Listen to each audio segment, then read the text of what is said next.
Κυρίες και κύριοι, καλησπέρα σας. Καλώς ήρθατε σε μια πραγματικά συγκλονιστική εκπομπή Ελλήνων Έγερσης. Μια εκπομπή που κάθε απόγευμα εδώ στο τηλεάστη δίνουμε ένα μεγάλο αγώνα. Το πιο μεγάλο αγώνα. Για να παρουσιάσουμε τα μεγάλα ιδανικά, τα οποία υπάρχουν ακόμα και μας δονούν. Και πραγματικά αυτά μας οδηγούν.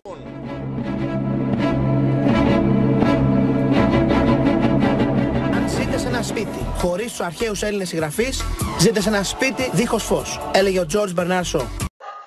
Δηλαδή, Άδωνη, αν έχουμε στο σπίτι μας αρχαίους Έλληνες συγγραφείς, θα γίνουμε σοσιαλιστές.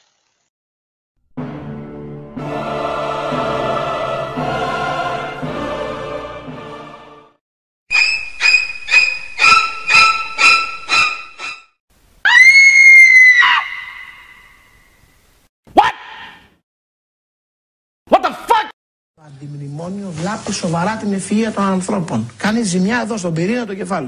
Πόσα χρόνια σας λέμε ότι το μείζον πρόβλημα της πατρίδος μας είναι η ιδεολογική ηγεμονία της ψευτοαριστεράς που έχει σταματήσει κάθε δημιουργική προσπάθεια του έθνους.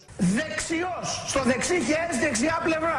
Σε αντιπαραβολή με το αριστερός. Δεξιός. Που περίμενε, δεξιός.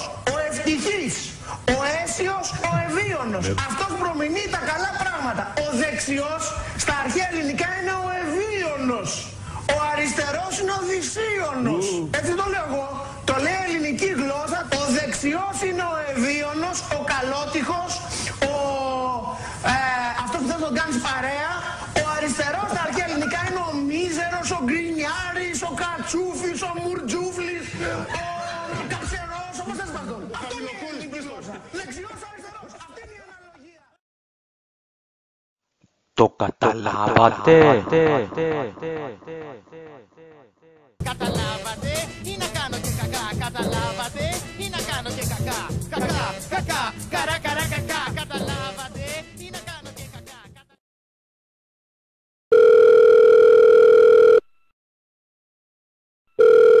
Θέλω το πακέτο με τους αρχαίους Έλληνες συγγραφείς. Θέλω το πακέτο με τους αρχαίους Έλληνες συγγραφείς. Θέλω το πακέτο με τους αρχαίους Έλληνες συγγραφείς. Θέλω το πακέτο με τους αρχαίους Έλληνες συγγραφείς. Το τέλο πουλί! Το τέλο πουλί! Όλα αυτά μαζί με 99 ευρώ τα λιγουρεύεστε! Τα λιγουρεύεστε! Άκου τι λέει. Όχι μόνο τα λικουρευόμαστε. Μας τρέχουνε τα σάλια.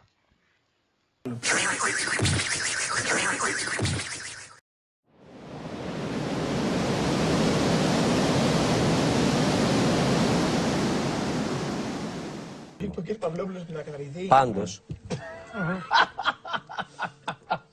Να πω το εξής, κύριε δάσκαλε. Ο κ. Παυλόπουλος δεν είναι μήτρα και μιλάει. Αν είναι ελάχιστο και Παναγία. Δεν είναι εικόνα. Θα μιλήσετε με τα Μα είπε ο κ. Παυλόπουλος δύο πράγματα έτσι με να βλέπω να ζητάς άσυλο στη Νέα Δημοκρατία. Μόνο εκεί σου απέμεινε. Ο μόνος τόπος ασύλου για σένα. Μου φτιάξε και Ο μόνος τόπος ασύλου για σένα. Μου φτιάξε και μια 10 μέρες. Σμούτς.